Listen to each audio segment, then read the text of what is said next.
नमस्कार, कार्यक्रम रणनीति में आपका स्वागत है। मैं हूं विनोद कुमार। दर्शकों, भारत ने भी अपनी रणनीति में बदलाव किया है। खासतौर पर external affair minister doctor S Jaishankar ने स्पष्ट कर दिया है। उन्होंने कहा कि हमें उपदेश नहीं चाहिए, हमें ज्ञान नहीं चाहिए। उन्होंने कहा जिन्होंने सहयोग करना वो हमारे साथ खड़े रहे। इस तरह के ज्ञान की हमें ज़रूरत नहीं कि आप संयम बरतें। आप संयम बरतने की बारी नहीं है। उन्होंने कहा कि जो देश भारत को संयम बरतने की सलाह दे रहे हैं, हमें उपदेश देने की ज़रूरत नहीं है, भागीदारी चाहिए। और दूसरी बड़ी बात यह है कि कहीं ना कहीं किस तरीके से उन्होंने कहा कि खासतौर पर ऐसे देश जो खुद अपने मानकों का पालन नहीं करते हैं लेकिन दूसरे को ज्ञान बांटने में बड़ा दिलचस्पी रखते हैं। जयशंकर का सख्त संदेश है, उपदेश नहीं, सहयोग की जरूरत है। वाकई में कहीं ना कहीं एक बड़े फोरम में उन्होंने स्पष्ट कर दिया, जरूरत भी थी कि आखिर कौन हमारे साथ खड़ा है और कौन खाली उपदेश दे रहा है, इसको स्पष्ट किया जाए।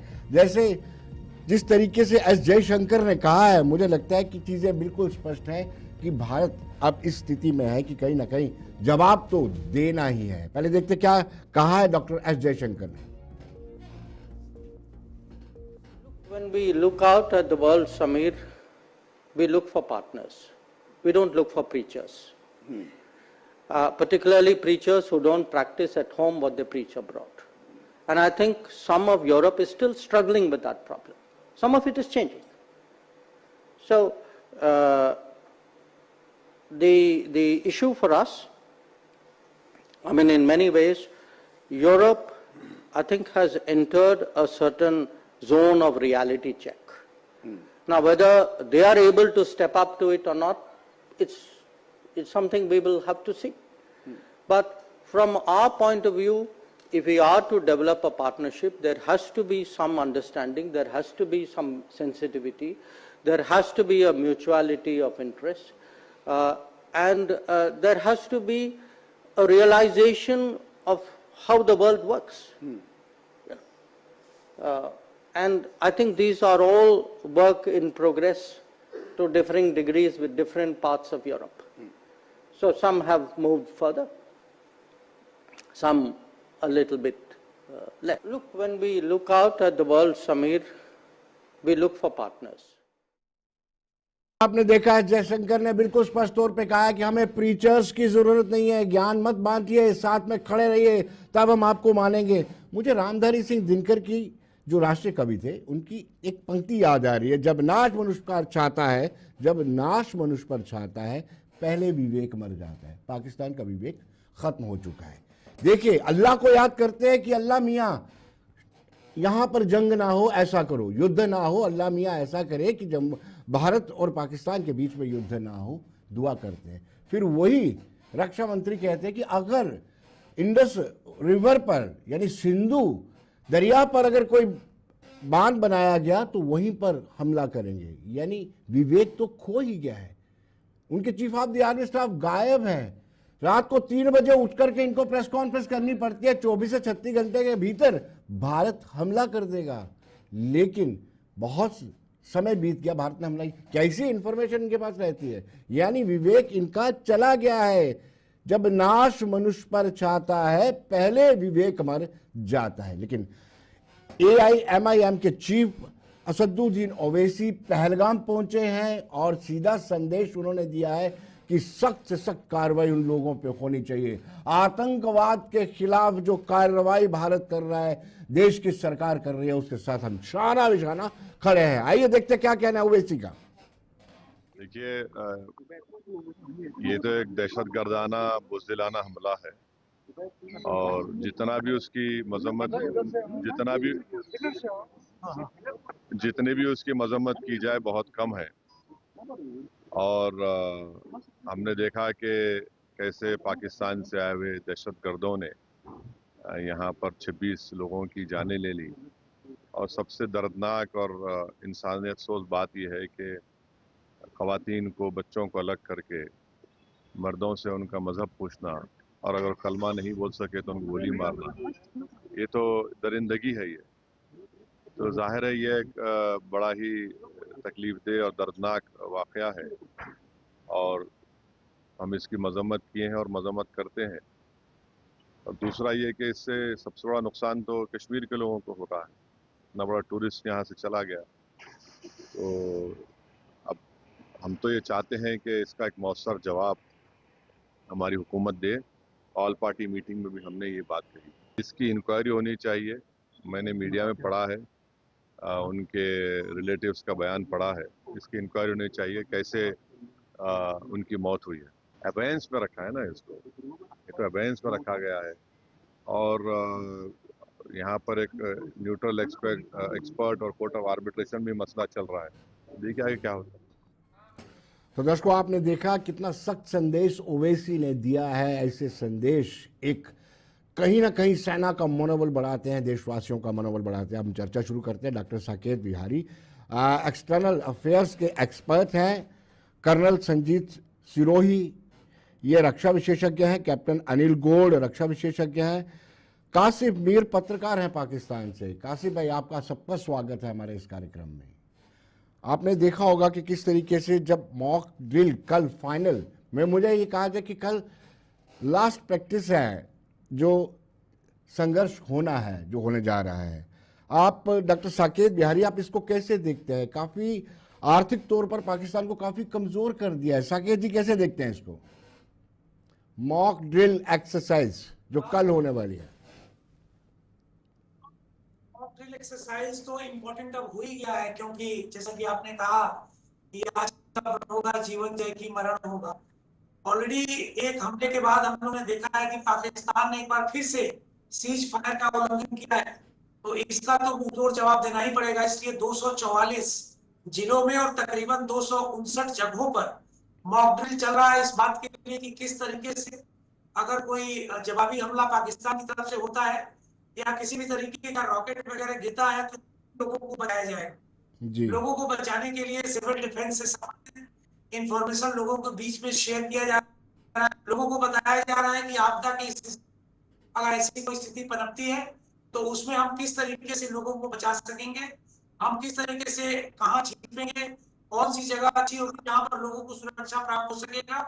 लेकिन पाकिस्तान के लिए ये बड़ा ही गंभीरता भरा समय होगा इस बात को लेकर कि जो कुछ भी उसने किया है वो केवल एक ही चीज डिजर्व करता है और वो है जवाबी हमला। लेकिन इसके बावजूद मैं ये कहना चाहूंगा कि हमारा उद्देश्य पाकिस्तान को नहीं नष्ट करना है। हमारा उद्देश्य है पाकिस्तान में आतंकवादियों को और पाकिस्तान के आतंकवादियों के लिए बनाए गए इंफ्रास्ट्रक्चर को पूरी रूप से हम निस्तनाबूद कर देंगे, समाप्त कर देंगे कि इस तरह की कोई हरकत पाकिस्तान आगे से ना। चलिए ऑलरेडी हमने बताया हुआ था कि कासिफ मीर ऐसा कुछ नहीं करना है, लेकिन इसके बाद सीज फायर का उल्लंघन किया गया है वो बेहद आपत्तिजनक है और हम इसकी घोर निंदा करते हैं। और इसके लिए जैसा कि अपने विदेश मंत्री श्री जयशंकर साहब ने कहा है कि अब बात केवल प्रीच करने की नहीं है, अब जरूरी है बात इस बात को करने के लिए कि हमारे साथ कौन से लोग चलिए आसिफ मुनीर हमारे साथ जुड़े हुए हैं, इस स्थिति का मुकाबला कर पाएंगे। चलिए डॉक्टर साहब आसिफ मुनीर हमारे साथ जुड़े हैं पाकिस्तान से, उनसे जानना चाहते हैं। आसिफ भाई, ये आपके chief of the army staff भी नदारद हैं, आप अपने बड़े ऑफिस साइड को भी कहीं कहीं छुपा रहे हैं, आपकी इंटरनल आंतरिक जो हालत है वो भी बड़ी बुरी है। आप अपने आप से लड़ाई करेंगे या भारत से लड़ाई करेंगे? कासिफ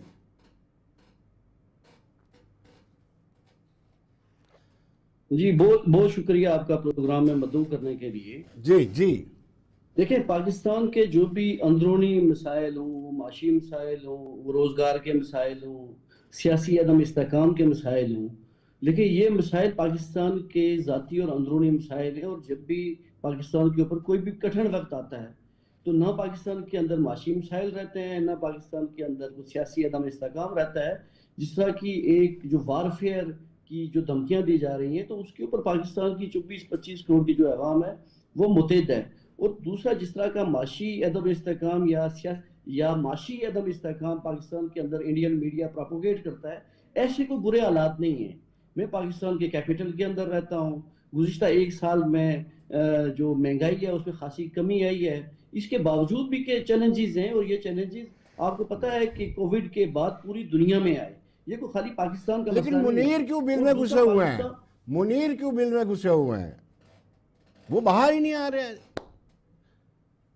देखिए ना, मुनीर बिल में घुसे हैं या मोदी बिल में घुसे हैं, ये गैर मुनासिब बातें होती हैं। जनरल जो आसम मुनीर हैं, वो हमने को 2-3 दिन कबल भी लाइन ऑफ कंट्रोल के ऊपर भी देखे, वो मुख्तलिफ जगहों के ऊपर खुल के जाके स्पीच भी कर रहे हैं और वो मुंह तोड़ एक किस्म का जवाब दे रहे हैं। भरपूर किस्म की पाकिस्तान के अंदर आपने देखा है जंगी मशकें भी चल रही हैं, मिसाइल की टेस्टिंग भी चल रही है और सारी चीज़ें चल रही हैं। और पाकिस्तान के अंदर प्राइम मिनिस्टर पाकिस्तान ने जब भी मीटिंग्स कॉल की तो जनरल आसिम मुनीर और उनकी जो टीम थी वो बड़ी सामने आके उन्होंने खुल के इजहार किया कि अगर भारत हमारे खिलाफ जंग छेड़ता है, वो जंग फौजी जंग भी हो सकती है और वो जंग पानी के ऊपर जंग भी है। पाकिस्तान तो ये समझता है कि जो सिंतास मायदा मतल करना और पानी को रोकना, पाकिस्तान इसको अपने खिलाफ एक जंग समझता है। तो ये बातें गैर मुनासिब हैं भारत और भारतीय मीडिया की तरफ से कि जी कोई पाकिस्तान में माशी एकदम ऐसा इस्तेहकाम है कि पाकिस्तान चल नहीं सकता। पाकिस्तान बहुत बेहतर तरीके से चल रहा है। भारत को अपने आप को भी देखना चाहिए कि इंटरनेशनल जो ग्लोबल जो इंडेक्स है गुर्बत का, उसमें भारत का 131 में से 125 में उसका इंडेक्स है। जितनी पाकिस्तान की आबादी है उतने तो भारत के अंदर वो लोग हैं कि जो खताए गुर्बत से नीचे जिंदगी गुजार रहे हैं, जिनको खाने पीने की अशिया चलिए कैप्टन गोल्ड के जिनको पास चलते हैं। साफ पीने कैप्टन का पानी नहीं मिल रहा। साहब, कासिफ की बात में कितनी सदाकत है? कैप्टन गोल्ड, सच्चाई कितनी है? नमस्कार। ऐसा है, देखिए, मैं पूरा का पूरा ये जो है अपने हमारे कासिफ काशिफ जी, मीर साहब से पूरी सहानुभूति हूँ। क्योंकि देखिए, ये अपनी गवर्नमेंट के खिलाफ या फौज के खिलाफ कुछ नहीं कह सकते। आपने देखा इनके प्राइम मिनिस्टर जो पुराने थे इमरान खान, उनके साथ क्या हशर हुआ जेल के अंदर। उनकी रिपोर्ट्स आई हैं कि एक मेजर जो आर्मी का मेजर है उसने उनके साथ सॉडोमी की है। तो ये हालत है पाकिस्तान की। ये छोड़ दीजिए, अब ये बेचारे, मैं इनके साथ पूरी सहानुभूति है मेरी इनके साथ, कुछ नहीं कह सकते ये आप इनसे, क्योंकि ये कुछ कहेंगे तो कल पता नहीं कहाँ होंगे। क्या, छोड़िए। बात ये है, देखिए, ये जो जिस बात की कर रहे हैं ना, इंडेक्स, वो जो इंडेक्स बना रहे हैं, कोई पता नहीं गुर्बत का इंडेक्स क्या है, उसी इंडेक्स में जो सबसे हैप्पीएस्ट कंट्री थी वो बांग्लादेश भी था, हिंदुस्तान उससे भी नीचे था। आज देखिए बांग्लादेश का क्या हाल है। ये जो इंडेक्स बनाते हैं ना, ये सारे ये डीप स्टेट की चीजें होती है, ये छोड़ दीजिए इनको। आज भारत 5th पैदान पे है और 3rd पढ़ने वाला है। ये IMF की और वर्ल्ड बैंक की रिपोर्ट है, ये हिंदुस्तान की रिपोर्ट नहीं है, वर्ल्ड बैंक की है। इकोनॉमी 3rd पहुंचने वाली है। और साथ में आपने देखा मार्च पे पहुंच गए हम, चंद्रयान हमारा साउथ पोल पे लैंड कर गया। अब हमारी जो दूसरी जो है, आप देख लीजिए, मैन्ड स्पेसक्राफ्ट चलने वाला है। आज हमारे यहाँ से डिफेंस एक्सपोर्ट जो है, जितना पाकिस्तान का डिफेंस बजट है उससे ज्यादा एक्सपोर्ट हो रहे हैं हमारे। तो ये छोड़ दीजिए बातें। बात ये है, सिंपल सी बात ये है कि एक चीज जो आसिफ मुनीर ने जो करने की कोशिश की, कि उसने सोचा कि देखिए, आज आसिफ मुनीर की हालत ये है कि उसके फौज जो है उसके खिलाफ है, लोग खिलाफ हैं उसके। और आज आपने बलूचिस्तान देख लीजिए, आप सिंध देख लीजिए, आप खैबर पख्तून देख लीजिए, और वहां देख लीजिए ये तहरीके तालिबान ने क्या किया है। 50 जो है फौजी को ले पकड़ के उनकी पेंटे तक उतरा दी हैं, जो सोशल मीडिया पे हमने नहीं डाला हुआ, ऊपर से आया हुआ है। तो ये तो हालत है इनकी। तो ये चल पड़े हैं लड़ने के लिए जी, हम हिंदुस्तान के साथ लड़ेंगे। हिंदुस्तान ने लड़ाई जो करनी है ना, जब ये 47, 65, 71 और 91 और सारी की सारी इनको शख्स मिली है, they have been defeated properly. फिर तगवे लगा लेते हैं ये फौजी, इतने पता नहीं किसके लिए लगाते हैं। जितने लोग शायद मारे हैं, अपने लोगों के खिलाफ एयर स्ट्राइक्स करते हैं, अपने लोगों के खिलाफ आर्मी भेजते हैं, तो शायद उसके तगमे लगाए हुए उन्होंने। तो ये जो चीज है ये छोड़ दीजिए जी। कर्नल संजीत से जाना फौज है, कर्नल साहब, तो कर्नल संजीत पाकिस्तान में जाने की भी जरूरत नहीं है जी। जी, 1 मिनट में कंप्लीट कर लूं। जी श्योर। भारत की फौज को पाकिस्तान में जाने की जरूरत नहीं है। हमारे में ब्रह्मोस का जरिया है। ये जो दिखा रहे हैं ना कि हम जी एक मिसाइल टेस्टिंग कर रहे हैं, फलाना कर रहे हैं, हम ब्रह्मोस के साथ ही पाकिस्तान का जितने एसेट्स हैं वो सारे खत्म कर सकते हैं, लैंड, एयर एंड सी, तीनों जगह से। तो हमें जरूरत नहीं है। और अगर ये सोचते हैं कि जी हम वो न्यूक्लियर बॉम्ब का दिखाते हैं, जो पाओ के हमारे पास बॉम्ब है, ये वो, भारत के पास ट्राइड है, that is land, air and sea, second strike and third strike capability, ये भूल जाते हैं। और जब अगर एक भी पड़ा ना ये पाकिस्तान के ऊपर, तो पाकिस्तान का नामो निशान मिट जाना है। जी बस चलिए कर्नल संजीत, ये आसिफ बात, फिर जब ये करते हैं फिर जी भागते रहते हैं। आसिफ मुनीर, कर्नल संजीत जी, गौर साहब, कर्नल संजीत आसिफ मुनीर को लेकर के जो इन्होंने, आसिफ ने कहा है कि वो फ्रंट पे हैं, लोगों को, आर्मी की, सेना को वो मोरल बूस्ट कर रहा है पाकिस्तान आर्मी की, क्या लगता है आपको? हमें तो नदारद ही नजर आ रहा है, पता नहीं किस जगह पे, किस बंकर पे घुसे हुए हैं, अपनी फैमिली वो अब्रॉड ले गए हैं, ये कैसे देशभक्त हैं? विनोद जी, आपकी बात से मैं पूरा सहमत हूँ। आसिफ मुनीर साहब कभी कभी दिखाई देते हैं जैसे फ्रंट लाइन बोल रहे हैं, कभी कोई तो फ्रंट लाइन में दिख नहीं रहे। 5-6 दिन में फोटोग्राफ आ जाती है, टैंक के ऊपर चढ़ के वो भाषण देते हैं। जो काम एक लीडरों का है, जो पाकिस्तान के लीडर करते हैं, वो तो उनके वहाँ पे जो है आर्मी चीफ कर रहे हैं। तो उससे आप अंदाजा लगा सकते हो कि क्या सीरियसनेस है आर्मी चीफ की। अब सवाल इस चीज का है, आसिफ मुनीर साहब जो है ना, उनकी प्रॉब्लम ये है कि जब 1986 में उनको कमीशन मिला था, जब वो अफसर बने थे, उस समय जो प्रेसिडेंट थे पाकिस्तान के, वो ज़ियाउल हक प्रेसिडेंट थे। और ज़ियाउल हक के टाइम से ही पाकिस्तान आर्मी जो है जिहाद की तरफ, जिहादी आर्मी बन गई थी। उससे पहले मैं आपको एक एग्जांपल देना चाहता हूं। उससे पहले पाकिस्तान आर्मी का जो मोटो था या उनका जो पर्पस था, वो था इतिहाद, यकीन और तंजीम। जी, इसका मतलब है यूनिटी, फेथ और डिसिप्लिन। उसके बाद जब ये आसिफ मुनीर साहब ने जब कमीशन लिया, उस टाइम तक ये चेंज हो गया था, और ये हो गया था ईमान, तकवा और जिहाद फी सबीलुल्लाह। इसका मतलब है struggle for the path of Allah. तो ये जो है आसिफ मुनीर साहब, एक तरह के जो इनको कहते हैं मुल्ला मुनीर कहते हो, बिल्कुल ठीक, क्योंकि इनकी परवरिश और इनकी जो है पूरी जो है इनकी पढ़ाई शराई वो सारी मदरसे में हुई है। तो इनको सिर्फ लेक्चर देना, कुरान सुनाना, भारत हिंदू और मुसलमान के बीच में दरार डालना, इनको इसके सिवाय बाकी मुझे इनकी प्रोफेशनल नॉलेज पे पूरा का पूरा शक है। बालाकोट हुआ 1919 में, ये ISI उसमें 2019 में, तो ये उस टाइम ISI चीफ थे, और बालाकोट स्ट्राइक के बाद इनको हटा दिया गया 6-7 महीने में। तो ये तो इनकी काबिलियत है। और बाजवा साहब इनको कभी आर्मी चीफ नहीं बनाना चाहते थे, पर क्योंकि ये इमरान खान के खिलाफ थे और शहबाज शरीफ को लाना चाहते थे, तो इसलिए जो है ये वहाँ के आर्मी चीफ बन गए, नहीं तो ये आर्मी चीफ भी नहीं बनने चाहिए थे। अब सवाल इस चीज का आता है, जो कासिफ भाई वहां से, कासिफ मीर साहब बोल रहे हैं वहां पे कि यहाँ पे तो सब ठीक है। अगर वहां पे सब ठीक है, तो मेरा सवाल उनसे ये है कि जब लाल मस्जिद में इस्लामाबाद से वहां के जो मौलवी ने ये पूछा कि भारत के साथ अगर लड़ाई होगी तो कितने लोग आप में से उस पाकिस्तान की फौज के साथ लड़ने के लिए तैयार हो गए, तो उनमें से एक भी आदमी ने हाथ नहीं उठाया। तो ये तो वहां की जनता का जो है अपनी फौज की तरफ ये रवैया है। तो मुझे नहीं लगता कि ये कासिम मुनीर साहब जो बोल रहे हैं, कासिम मीर साहब, कि ये जो वहां पे तो सब कुछ ठीक है, मुझे तो वहां पे ठीक लगता नहीं। अभी जैसे गौर साहब कह रहे थे 50 पाकिस्तानी फौजियों को नंगा करके छोड़ दिया, 90 अभी मैं खबर देख रहा था 90 फौजियों को जो है फौजियों को मार दिया गया है इसने, मजीद ब्रिगेड ने। तो ये किस तरह की लड़ाई की तैयारी कर रहे हैं भारत के साथ? अपना तो इनका जो है बुरा हाल हुआ है। तो ये जो बोल रहे हैं, ललकार रहे हैं, न्यूक्लियर थ्रेट कर रहे हैं, ये सिर्फ डरे हुए हैं, इनको आप डर है, बाकी इसके अलावा कुछ नहीं है। विनोद जी। डॉक्टर साकेत, जैसे डॉक्टर S जयशंकर ने कहा है कि हमें उपदेश नहीं चाहिए, वी डोंट नीड प्रीचर्स, इसका क्या संकेत जाता है? बड़ा स्पष्ट सा संकेत है कि अब हमें देश की जरूरत नहीं है। हमने ऑलरेडी देखा है कि ये पाकिस्तानी जो दहशतगर्दी है वो कितनी बार्बरिक है, और बार्बरिज्म का जवाब, गलत का जवाब तो सही नहीं हो सकता। और मैं ये भी कहना चाहूंगा कि जो पाकिस्तान की वर्दी है वही सबसे बड़ी सिरदर्दी है। इसलिए भी कि देखिए कि जितने भी मुल्क हैं और उनके पास जितनी भी आर्मी है, उनको डिफेंस प्रोवाइड करने के लिए वो लोग तैनात हैं, लेकिन पाकिस्तान एकमात्र ऐसा देश है जहां की आर्मी ने पूरे देश हाईजेक करके रखा हुआ है।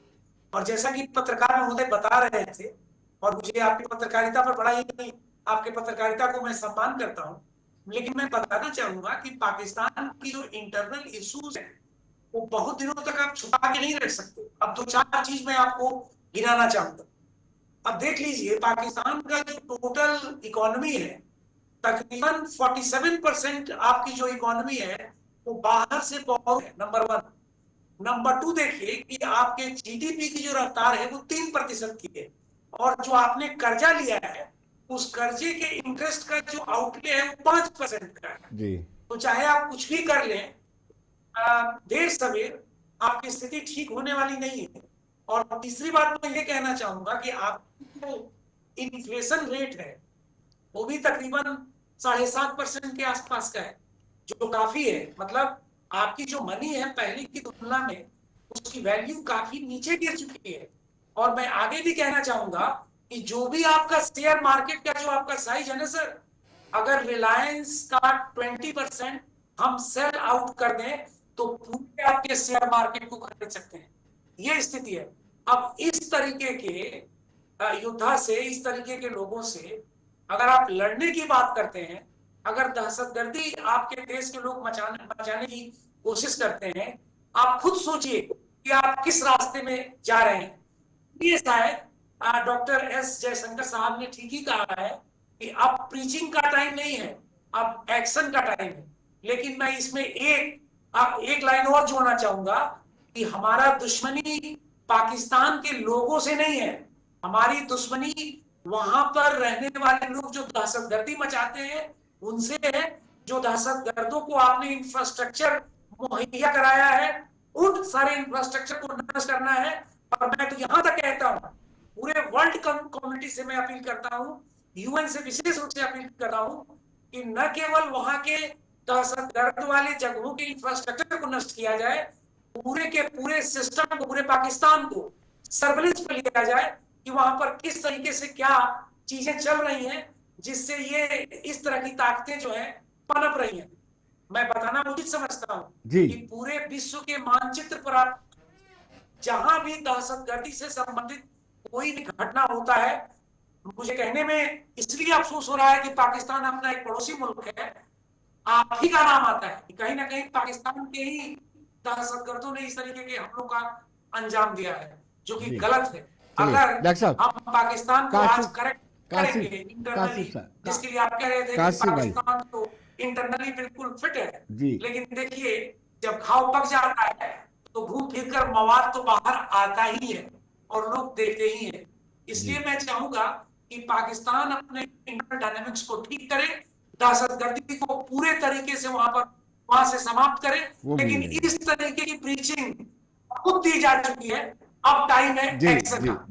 बिल्कुल बिल्कुल डॉक्टर साकिब, बिल्कुल कासिम के पास चलते हैं। कासिम भाई, आप बड़े सीजन्ड पत्रकार लगते हैं मुझे, कितनी पर्दादारी करेंगे? सच्चाई तो है, आप फैक्ट्री तो चला ही रहे हो आतंकवाद की, आप अपनी जनता को अवेयर क्यों नहीं करते कि क्यों आर्मी, सो कॉल्ड डेमोक्रेसी आपके उधर प्रिवेल करती है, रूल आर्मी और आईएसआई करती है, और बदनामी हर एक पाकिस्तानी की होती है। पाकिस्तान का मंत्री भी जाता है किसी बड़े एयरपोर्ट पे, इंटरनेशनल एयरपोर्ट पे, उनका पजामा खुला करके तलाशी ली जाती है। क्या कहेंगे कासिम? देखिए मैं एक तो ये जो आपके साथ जो दीगर पार्टिसिपेंट्स हैं, एक कोई रिटायर्ड कैप्टन साहब हैं, एक कर्नल साहब हैं और एक डॉक्टर साहब हैं जी, तो जो तीनों मेरे लिए बड़े माज़ज़ हैं, लेकिन जो लोग फौज के पेंशन होल्डर होते हैं तो उनकी बात को मैं संजीदा इसलिए नहीं लेता कि उनकी आज़ाद राय नहीं होती, उनकी जो राय होती है वो उनकी जेब और उनकी पेंशन के साथ जुड़ी होती है, इनकी भी अपनी जगह पे मोतबर होंगे। जो असल जो मुद्दा है मेरे नज़दीक वो ये है कि 60s के अंदर भारत के अंदर एक रशिया की इंटेलिजेंस इदारों ने हुकूमत बनाई, इसमें कोई दो राय नहीं था। इसी तरह से रशिया को ही तोड़ने के लिए CIA ने, अमेरिका ने ये TTP जैसी तंजीमें बनाई, इसमें कोई दो राय नहीं था, और पाकिस्तान को यूज किया।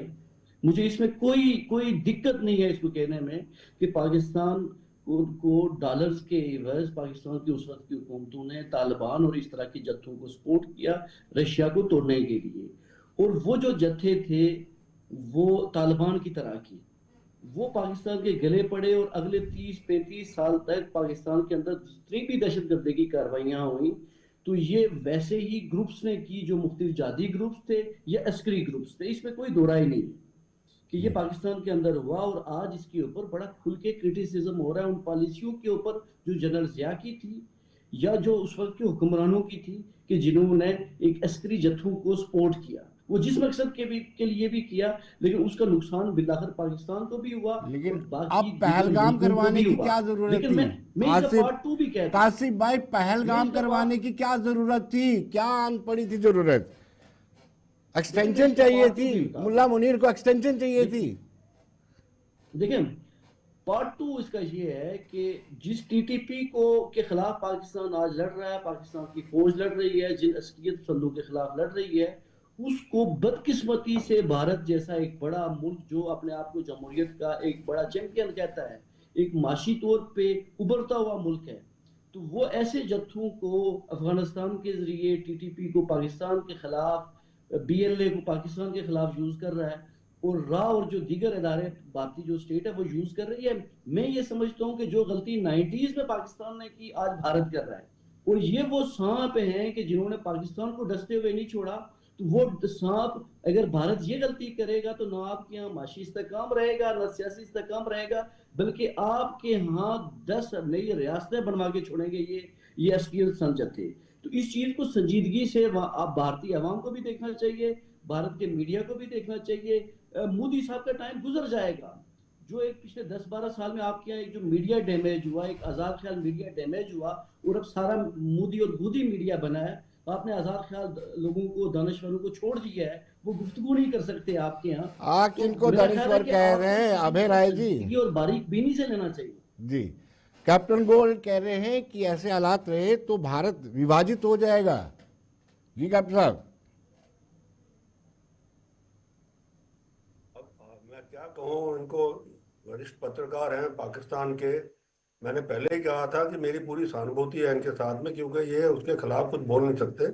और उनके अगर सही राय, सिर्फ एक चीज इन्होंने सही कही, वो ये कही कि ये जो तालिबान क्रिएट हुआ, ये CIA और जो ISI के माध्यम से दोनों से क्रिएट हुआ।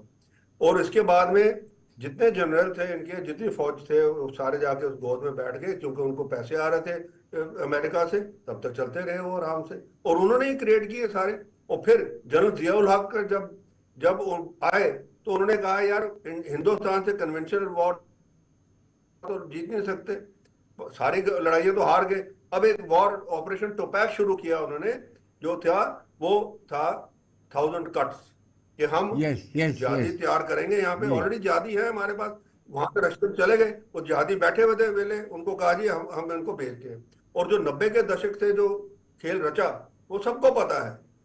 पर अब जो बात है, अब बात ये है कि ये जो आसिम मुनीर जी जो उनके जनरल है, उनका नाम वैसे निकनेम है मुल्ला मुनीर, ये मैं आपको बता दूं। तो वो जो है बेसिकली जो उन्होंने अपने प्रवासी ये पाकिस्तानियों को जो उन्होंने एक स्पीच दी थी कुछ दिन पहले पहलगाम से पहले, उससे एक पूरी चीज पिक्चर क्लियर हो जाती। वो उन्होंने बड़ा क्लियर कहा था उसमें कि जी हम जी अलग हैं, कौम ही अलग है। पर इनको ये नहीं पता कि भाई जितनी पॉपुलेशन पाकिस्तान में मुसलमानों की है उससे ज्यादा हिंदुस्तान में है। अगर कौम अलग है तो आप इनको ले लीजिए। आज क्यों पाकिस्तान रोक रहा है, कहता नहीं जी हम नहीं लेंगे इनको। यहाँ पे कितने लोग हैं जो पाकिस्तान के लॉन्ग टर्म वीजा पे थे, हमारे हिंदुस्तान के लॉन्ग टर्म वीजा पे थे, आज अटारी बॉर्डर पे कहते नहीं जी हम नहीं लेंगे। ये तो हद हो गई। एक तरफ से आप कहते हो जी हिंदू जो है वो हमारा, तो बिल्कुल उससे जो स्पीच दी उन्होंने बड़ा क्लियर कर दिया कि हिंदू जो है वो तो हमारा जानी दुश्मन है।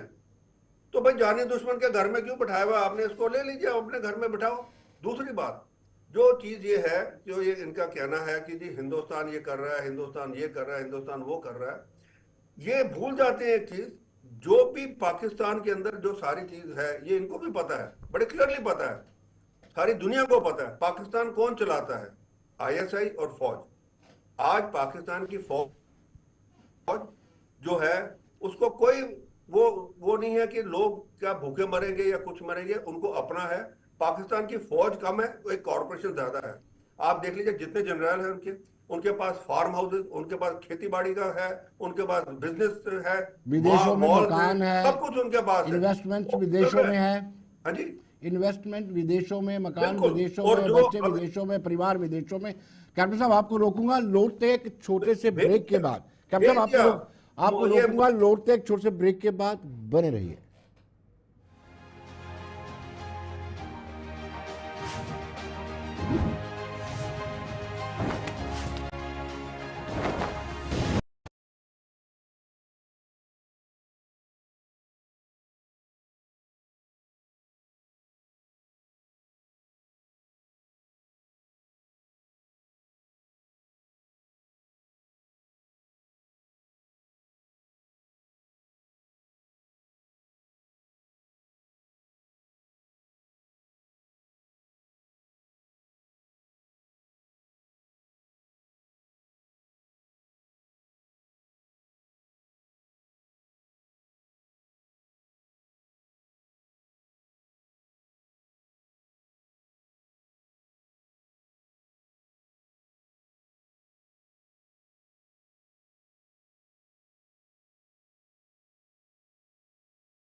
ब्रेक के बाद एक मरतबा फिर स्वागत है आपका। और कर्नल संजीत के पास सीधे जाते हैं। कल साहब, ये जो आधी अधूरियाँ धमकियाँ पाकिस्तान दे रहा है, आधे अधूरे सफल प्रशिक्षण की बात कर रहे हैं, कहीं ऐसा ना हो जो थोड़े बहुत रिसोर्सेज इनके पास बचे हैं वो नेट प्रैक्टिस में ही चले जाएं।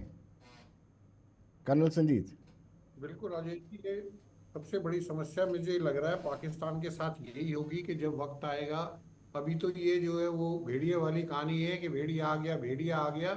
और जब भेड़िया आएगा, भेड़िया का मतलब जब भारत आएगा, इनके ऊपर हमला करेगा, तब तक मुझे लगता है इनका जो असला है वो सारा खत्म हो जाएगा और फिर ये जो है खड़े पिटेंगे। और ये जो है वो सही है कि इनको, मेरे को समझ में नहीं आ रहा है, पर ये जो मैं आपको एक बात बताने जा रहा हूँ उस पर थोड़ा ध्यान रखने की बात है। मुझे ये लगता है कि पूरी की पूरी ये जो किया गया है, ये स्ट्रेटेजिक एम्बुश करने की कोशिश थी भारत को। ये पहलगांव का जो पूरा अंजाम दिया गया है, ये इस्लामाबाद या आईएसआई ने नहीं दिया है, ये चाइना का फैक्टर है।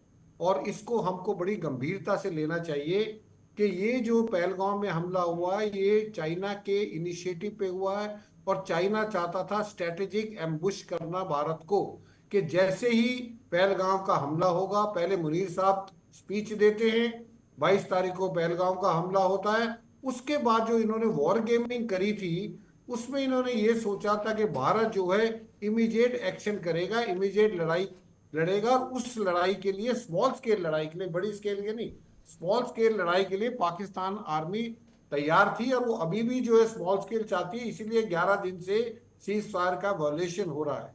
और चाइना की ये मंशा थी कि किसी तरह भारत और पाकिस्तान लड़ाई में उलझ जाएं और जो चाइना में जो टैरिफ वॉर चल रहा है, जिसकी वजह से वहाँ की जो है मैन्युफैक्चरिंग एक्टिविटी दिन पे दिन गिरती जा रही है, वो मैन्युफैक्चरिंग एक्टिविटी दोबारा शुरू हो जाए और जो मैन्युफैक्चरिंग यूनिट्स जो है चाइना से हटके जो है भारत में अब जाना चाहती हैं, वो ना जाए, ये सोच के कि भारत और पाकिस्तान तो लड़ाई में लगे हुए। लेकिन ये भारत ने जो आज 14-15 दिन हो गए उसके पहलगाम अटैक के, उसके जी। बाद भी हमला नहीं किया, तो ये वो एक चीन की जो है एक तरह की जो है उनकी जो चाल थी वो चाल रह गई है। अभी दूसरी चीज है, कुछ लोगों के सवाल ये है कि जी इतनी देर क्यों लगा रहे हैं, मोदी जी तो बड़ी जल्दी एक्शन लेते हैं। लेकिन मैं ये कहना चाहता हूं कि जब मोदी जी ने और मेरे से पहले भी गौर साहब ने भी कहा था कि हमारा जो मकसद है वो पाकिस्तान के अवाम के ऊपर या पाकिस्तान की जनता के ऊपर हमला नहीं है, हमारा हमला जो है टेररिस्ट के ऊपर है, जो टेररिस्ट ऑर्गेनाइजेशन है उनके ऊपर है, और जो टेररिस्टों को पनाह देते हैं या उनको फंडिंग करते हैं जैसे आईएसआई, उनके ऊपर है। तो मेरा ये मानना है कि ये थोड़े दिन बाद जो है पाकिस्तान ही रिटेलिएट करेगा, क्योंकि उसके ये लगेगा उसको कि यार अब तो जितना एम्यूनिशन है इसी को इस्तेमाल कर ले, बाकी तो खत्म हो गया। तो वो जो है उस दिन का हमको इंतजार करना चाहिए। जी। विनोद जी। जी जी बिल्कुल। मैं डॉक्टर तजाद सक जी जी साहब, आपकी गुफ्तगू में तजाद है। जी तजाद क्या है? तजाद ये है कि एक तरफ आप कहते हैं कि हमें 25 करोड़ पाकिस्तानियों से कोई मसला नहीं है, हमारा मसला पाकिस्तान की फौज और दहशतगर्दों से है, बकौल आपकी। दूसरी तरफ आपकी हुकूमत जो है वो सिंतास मायदा ख़त्म करके तो आम जो लोग हैं उनको मुतासर करने की कोशिश कर रही है। दूसरे आपकी गुफ्तगू में तजाद ये है कि आप ये कह रहे हैं कि मोदी चाहते तो वो फौरी हमला कर देते, तो वो तो चूंकि उन्होंने 2019 में जब पुलवामा हुआ और एबटाबाद में आपके कुछ जहाज आके उन्होंने कुछ दरख्तों को नुकसान पहुंचाया, 2-3 कुएं मार के चले गए, और उसके बाद जब आपके 2 जो फजाई तैयारे थे उनको गिराया गया फजाइया ने। कासिफ की आवाज, कासिफ आपकी आवाज जी जंग है जी। उसमें आप पीछे हैं पाकिस्तान से, जी। वो आपके तैयारे भी गिरे थे, आपको याद होगा, और आपके एक पायलट अभिनंदन को एक तो छितरोड़ की थी भिंबर आजाद कश्मीर के लोगों ने, और फिर उसके बाद हमने उसको छोड़ दिया था एक मायदे की सूरत में, जो मायदा भारत के साथ था। तो वो तो आप पे हिम्मत नहीं, हिम्मत होती तो 2 हफ्ते काफी थे, आप वारदात करके देखते। लेकिन जो चूरन आपने बेचने की कोशिश की, पहलगाम वाला इंसिडेंट है वो करा की। अब मुझे, आप 2 लोग हैं, दोनों का फौजी बैकग्राउंड है, मुझे मुख्तसर एक सवाल का जवाब दे दें कि पहलगाम में जहाँ पे आपकी लाखों की फोर्सेस भारतीय जेर कब्जा कश्मीर के अंदर है, तो पहलगाम कासिफ भाई जवाब ले लीजिए, स्पॉट है वहां संजीत जी से, कर्नल संजीत जी से जवाब ले लीजिए। कासिफ भाई जवाब, वो कैसे जाती है? हाँ। ये क्या नेग्लिजेंस नहीं है? चलिए जवाब ले लीजिए, कासिफ भाई जवाब ले लीजिए जी। मेरा कासिफ जी, अब जरा जवाब, आपने सवाल पूछा है तो मैं आपको, आप बार बार जो कह रहे हैं कि आपके जो है वो बैठे हैं डिफेंस के लोग बैठे, तो अब मैं डिफेंस की तरफ से आपको जवाब देता हूँ।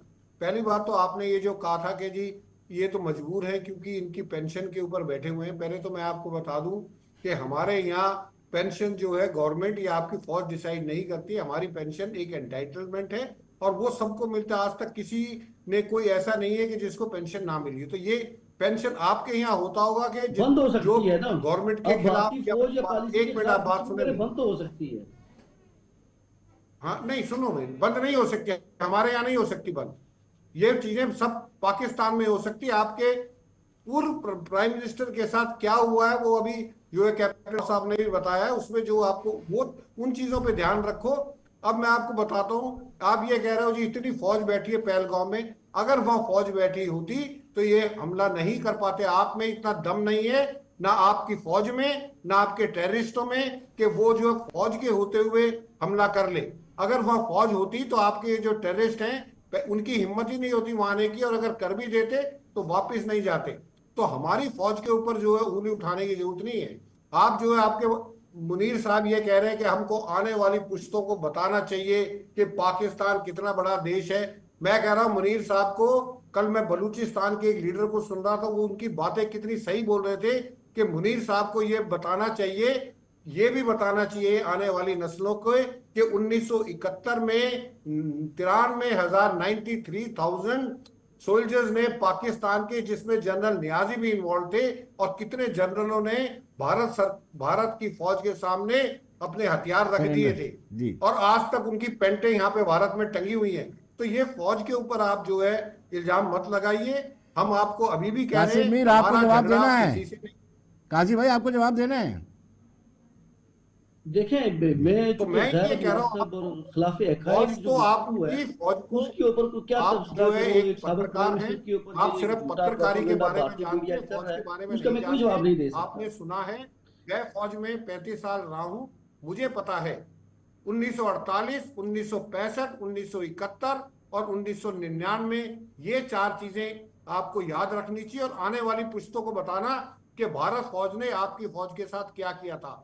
और आने वाला जो टाइम है उसमें भी आपको पता लग जाएगा कि भारत फौज जो है पाकिस्तान फौज का किस तरीके से चक्री कटाती। कासिम अली। कासिम, अच्छा, ये मैं इसका जवाब आपको ये दूंगा कि आप ये समझ रहे हैं कि भारत की फौज बहुत ज्यादा मजबूत है, पाकिस्तान उसके सामने कुछ नहीं है। 2 हफ्ते हो गए आपका, हम इंतजार कर रहे हैं कि आप कब आएंगे। मैं आपको राजस्थान वाली जो पट्टी है 600-700 किलोमीटर वाली, जो पाकिस्तान और इंडिया की मुश्किल फौजी लाइन है, जहाँ पे एक बहुत बड़ा रेगिस्तान है, आप अपनी फौज को वहां पे ले आए, हम अपनी फौज को वहां पे ले आते हैं, आपका मुकाबला आपको करके दिखाते हैं, आप हमारा मुकाबला करके देख लें। आपका तो चूंकि मसला ये है कि गुज़िश्ता 77 साल से आपने निहत्ते कश्मीरियों के ऊपर जुल्म किया, 1 लाख से ज्यादा पुराने कश्मीरियों को आपने कत्ल किया, खवातीन की इस्मत दरी की, इंसानी हकूक की पाबंदियां की, एक तरफा तौर पे कश्मीर का स्टेटस तब्दील करने की कोशिश की। आपका तो चूंकि ये जो वाक़ा पहलगाम वाला भी था, इसका असल शिकार कश्मीरी हैं। जिस बात को भारत छुपा रहा है कि आपने 8 से 10 घरों को जलाया, आपने सैकड़ों के हिसाब से खवातीन मर्दों को घरों से उठाया, आपने वहां पे ये लोगों के ऊपर जुल्म सितम करने की कोशिश की। कश्मीरी लीडरशिप को आपने, जो हकीकी लीडरशिप थी, उसको नजरबंद किया रखा, उसको गिरफ्तार किए रखा। यासिर में मलिक गिरफ्तार है, शबीर शाह गिरफ्तार है। जी असल मसला तो कश्मीर का है। जी वो मसला जब तक हल नहीं होगा, पाकिस्तान कभी भी कश्मीर के मसले से पीछे नहीं हटेगा और भारत इंटरनेशनल तमाम फोरम्स के ऊपर हमेशा से नंगा होता रहेगा। चलिए चलिए, इसलिए डॉक्टर एक तरफ साकेत, तो आप जा रहे हैं कि डॉक्टर साकेत, कल जो यूनाइटेड नेशंस सिक्योरिटी काउंसिल की मीटिंग हुई है, उसके बाद जो प्रेस कॉन्फ्रेंस हुई है, उससे क्या लगता है कि भारत का प्रभाव था उसमें कुछ, या फिर यूएन सिक्योरिटी काउंसिल भी पाकिस्तान की तरफ से टिल्टेड है? उन्होंने कहा है कि सैन्य टकराव से बचे भारत और पाकिस्तान, यानी ये प्रीचर वाली बात ही होगी ना डॉक्टर साकेत? नहीं, बिल्कुल भारत इसमें अपना रख के अपने साथ है कि अगर ऐसा कुछ हुआ है तो निश्चित रूप से हम पीछे नहीं हटने वाले हैं और ईंट का जवाब हम पत्थर से देना जानते हैं। नंबर 1। नंबर 2, यार साहब गिना रहे हैं बहुत सारी चीजें कि कश्मीर के मसले से भारत पाकिस्तान पीछे नहीं हटेगा। तो आप प्लीज इस बात को जान लीजिए कि कश्मीर भारत का एक अभिन्न अंग है, था और रहेगा, और इसमें किसी भी तरीके का नेगोशिएशन हम बिल्कुल भी अलाउ नहीं करेंगे। बिल्कुल भी इस चीज के पक्ष में नहीं है कि आप कश्मीर के मुद्दे पर हमसे नेगोशिएट करें, ये नहीं होगा। तीसरी चीज मैं सुस्पष्ट करना चाहूंगा कि दुनिया के किसी भी देश में अगर कहीं कोई दहशतगर्दी का घटनाक्रम हुआ है तो उसमें सीधा और सीधे तौर पर पाकिस्तान का इन्वॉल्वमेंट डायरेक्टली इनडायरेक्टली निकलकर सामने आया है। बड़े बड़े आतंकवादी कहां पकड़े गए? उसामा बिन लादेन कहां मिला?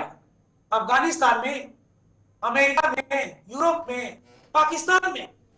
तो पाकिस्तान दहशतगर्दों के लिए स्वर्ग, और वहां कोई भी दहशतगर्द चला जाए तो बहुत ही अमन चैन की सांसें लेता है और जहां जैसे चाहे वैसे जो चाहे अंजाम दे सकता है।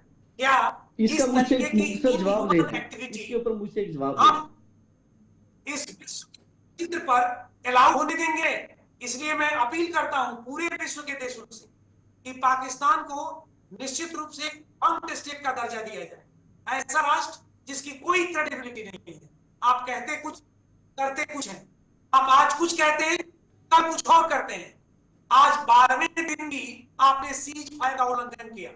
आपने बारामूला में, पूंछ में, रजौरी में, मेडर में, नौशेरा में, सुंदरबनी में और अखनूर इलाकों में फायरिंग करवाई। क्या ये उचित है?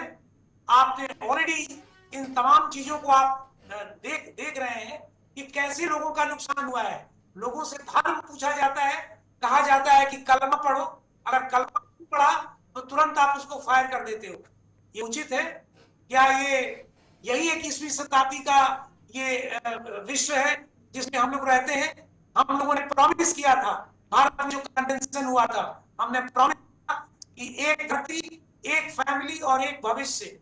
क्या एक फैमिली, एक धरती और एक भविष्य का के आइडिया का यही कंसीक्वेंस है? क्या उसका यही अंजाम है? निश्चित रूप हमें इस पर पुनर्विचार करना चाहिए। और इसलिए मैं इस बात पर बिल्कुल कायम हूं कि विश्व के देश भी आपका बहिष्कार करने के लिए आतुर है। और रह गई बात केवल चाइना, तो चाइना ने आपको सपोर्ट किया है। मैं पर पूरे तरीका से चाइना पर आधारित है। तो मत भूलिए, इस बात को बिल्कुल भी मत भूलिए कि आज आप जिसके बैसाखी पर रखकर आगे बढ़ने की कोशिश कर रहे हैं, अगर आप में शक्ति नहीं हुई तो कल वही आदमी आपसे बैसाखी छीन लेगा, चलिए ले लेगा। कैप्टन गोड, कहीं के नहीं रहे। कैप्टन साहब, इसलिए कासिफ ने बड़ा कुछ कहा है सेना को लेकर के, जो आपने एयर स्ट्राइक किया था उसको भी आधारहीन बताया है। जी बात ये है जी, ये जो है ना, इनके, मैंने आपको कहा ना, ये कब कितनी बार मैं कहूंगा, इनको कह तो दिया, ये नहीं कुछ कह सकते। इनका भी हाल फिर वही होगा जो इमरान खान का हो रहा है वहां पे। ये छोड़ दीजिए बातें। ये बात ये है कि ये कहते हैं ना फौज ले आइए जी, राजस्थान में ले आइए, इनको खुद आदत दीजिए। 65 में क्या हुआ? 65 में क्या हुआ? इनका भागे गए उधर आयूब खान, और जनाब हमारा जी दे दो वापस, लाहौर भी दे दो हमको वापस, है। फिर 71 में क्या हुआ? बड़ी बड़ी डिंगे मारते थे कि जी हम ये करेंगे वो करेंगे। वो वहां पे जो नियाजी साहब थे वो कहते थे जी मैं तो सरेंडर ही नहीं करूंगा, और दूसरे दिन उसने सरेंडर कर दिया। कैप्टन साहब, आप इनका पता क्या, प्लेबैक जो है ना, के लिए बैठ गए, प्लेबैक में 47 की गुफ्तगू लेके मैं बैठूंगा तो बात खत्म ही नहीं होगी। फौज के ना तगमे लगा घूमते हैं। फिर कारगिल लड़ाई में क्या हुआ? बैठ के ऊपर बैठ के हमने जी कर दिया, और मुशर्रफ इतना खुश था कि बैठ के हम उसके ऊपर हमने इसकी जी लद्दाख कर देना, काट देना। इनके एक एक बंदे, और ऐसी कौम है और ऐसी फौज है इनकी, इन्होंने अपने लोगों की लाशें नहीं ली वापस, रिफ्यूज कर दिया कि ये हमारे लोग ही नहीं है। जब तक उनके आइडेंटिटी कार्ड निकले उनकी जेब से, उनकी चिट्ठियां निकली, और इनके घर वालों को तक को नहीं बताया इन्होंने। और घर वाले पूछते रहे जी हमारे लोग गए थे उधर, फौजी गए थे, कहाँ गए? ये वो नहीं, ये वो कौम है, ये अपने लोगों को मरवा के उसकी लाशें नहीं कबूल करते। तो इनसे क्या आप क्यों कासिफ, ये सच बोलेंगे कभी? इनका एक ही काम है, आप बहुत मासूम हम बोलेंगे और बोलते रहेंगे और करते रहेंगे। अब ये कहेंगे जी देखो जी बलूचिस्तान में क्या हो रहा है, वहां पे क्या हो रहा है। अरे भाई आप देखो, आप अपने फौज का हाल देखो क्या है वहां पे अंदर। पीओजेके में जो मुजाहरे हो रहे हैं वो क्या कह रहे हैं वहां पे? ये आप पत्रकार है ना, क्या कह रहे हैं कि फौज की वर्दी में दहशतगर्द है, कह रहे हैं कि नहीं कह रहे? और ये भी कह रहे हैं कि हम हिंदुस्तान से मिलना चाहते हैं, हम नहीं रहना चाहते इसके नीचे, ठीक है नहीं। एक दूसरी बात ये है, अगर आप ये सोचते हैं ना कि भारत ने अगर करना होता, जो कुछ करना होता, जो आप कह रहे हैं ना सोच, जो आपकी सोच है वो भारत की सोच नहीं है। अगर आपकी सोच के साथ भारत चलता, अभी तक पाकिस्तान के कई टुकड़े हो गए होते। पर अब आपने खुद एक कुल्हाड़ी मारी है अपने पैर पे। ये मैं आसिफ मुनीर की बात बता रहा हूँ आपको, उसने खुद कुल्हाड़ी मारी है अपने पैर पे। आज बलोची, आपके जो सिंध पख्तून के लोग हैं, तरीके तालिबान के हैं, सारे हैं, वो सारे इकट्ठे हो रहे हैं किसके खिलाफ? आपके खिलाफ, आपकी फौज के खिलाफ। और मैं देखूंगा जब आप कह रहे हैं ना, हमें क्या जरूरत है कि आपके कहने पे हम करें जी अटैक? हम अपनी मर्जी से करेंगे, हमको बैठे थोड़े कि अच्छा वो आप ये पाकिस्तान कह रहा है जी अभी कर लो तो कर ले। क्यों करें हम ऐसा जब करेंगे तो आपको भी पता लगेगा क्या है। मीर साहब मैं उसके बाद पूछूंगा आपको कि क्या हुआ, क्या हुआ। आज कराची पोर्ट आपने खाली कर दिया, आपकी नेवी भगा दी वहां से कि कोई पता नहीं यहाँ पे कराची में हमला होने वाला है। आपके हालत तो ये है कि आपको ये नहीं पता कि क्या होने वाला है। यही चीज है, ये जो क्या होने वाला है ना, जब होगा तो आपको पता चल जाएगा कि क्या हुआ है। एक कहावत कासिफ क्या कहेंगे? दो सुनार की एक लोहार की। अब लोहार की पड़ने वाली है आपको, और जो लोहार की पड़ेगी ना तो फिर आपको याद आ जाएगा। मासूम गुफ्तगू करते हैं आप, और वाकई में आप फौजी सर्विस और पेंशन का हक अदा कर रहे हैं, इसके ऊपर मैं आपको दाद देता हूँ। ये बार-बार पेंशन पेंशन बिल्कुल का ये हवाला है कि देते यहाँ पे हैं। पेंशन हमें देखिए हमने कमाई हुई पेंशन है, कोई हम आपकी तरह खराज पे नहीं है, आपकी फौज की खराज पे कि भाई हमने माल खड़ा कर दिया वहां पे। बिल्कुल सही बात है आपकी। ये जो बातें हैं ना, अच्छा, आप जो कह दूसरी रहे हैं गुफ्तगू पेंशन, ये ये है, आपकी अच्छा आपकी दूसरी, क्यों? क्योंकि आप जहाँ पे हैं नहीं, आपका भी हाल वही होगा जो बाकी आपके जर्नलिस्ट का होता है जो बोलता है उसके खिलाफ। इसलिए आप नहीं कह सकते ये। देखें आप थोड़ी सी आपने तो हाँ में मुखालफ हाँ की मिला दी। गुफ्तगू बिल्कुल सुनने ये की मुनीर क्षमता साहब बिल्कुल रखें। सही कह रहे हैं। नवाज अच्छा, शरीफ, दूसरे की ये गुफ्तगू शहबाज सुनने की शरीफ जी क्षमता बिल्कुल रखें। सही कह रहे देखें हैं। आपके देखिए दुनिया में असेंबली ऐसी में से कौन सी फौज है, आपकी असेंबली जो लगी जो स्पेशल इसके लिए, उसमें से आपके ऑपोजिशन लीडर भाग चले गए। उन्होंने कहा क्या कर रहे हैं यहाँ पे, कोई आप संजीदगी की बात ही नहीं कर रहे। चलिए हुआ कि नहीं कैप्टन हुआ कल? साहब, बताइए। कासिफ बोल रहे हैं जी। देखें दुनिया में वो कौन सी फौज है कि जिसके अंदर सबसे ज्यादा खुदकुशियां होती हैं? वो भारत की फौज है। दुनिया में वो कौन सा मुल्क है कि जिसके अंदर सबसे ज्यादा रेप केसेस होते हैं? वो भारत है।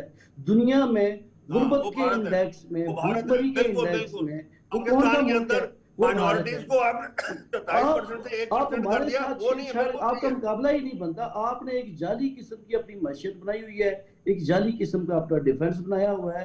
दूसरी तरफ आप में हिम्मत नहीं है। आपके आपके जो कोई बात नहीं नॉर्थ कमांड के जो जर्नैल है, लेफ्टिनेंट जनरल, उनको आपको मीर तब्दील साहब करना मैंने पड़ा, आपको एक इसलिए कि कहा वो ना, हिम्मत नहीं 100 कर रहे सुनार थे की एक हमले लोहार के की। लिए। देखें आपको मैंने कहा आपने ना, राह के 100 अंदर सुनार की तब्दीली एक इसलिए लोहार की की। कि आपकी अब जो लोहार सीनियर का क्यादत हथौड़ा थी पड़ने वो वाला है। पाकिस्तान पर हमला आप करने अपनी के लिए कर तैयार नहीं लीजिए थी। जो करना है आपकी आपने। जो रिटायर्ड जनरल है लोहार का हथौड़ा वो ये पड़ने कह रहे वाला हैं कि है, हम ये पाकिस्तान के ऊपर हमला इसलिए नहीं कर सकते कि पाकिस्तान हमारा तहस नहस कर देगा। आपकी फौज के अंदर आपके ये सिक्योरिटी के किस जो जनरल इदारे ने हैं, कहा है, जरा अफवाज नाम जैसे इदारे बताएं। हैं, उनकी जो सीनियर लीडर वो भाग रही है, उनको आपको तब्दील करना पड़ रहा है इसलिए कि वो उनमें हिम्मत नहीं जुट रही कि हम पाकिस्तान के ऊपर हमला कैसे करें। चलिए दूसरी तरफ आप कासिफ कासिफ कासिफ समय नहीं है। बहुत बहुत शुक्रिया कैप्टन अनिल गौड़, बहुत बहुत शुक्रिया कर्नल संजीत, डॉक्टर साकेत, आप सबका बहुत बहुत शुक्रिया। और दर्शकों, आप बने रहिए देश दुनिया की खबरों के लिए और मुझे दीजिए इजाजत। नमस्कार।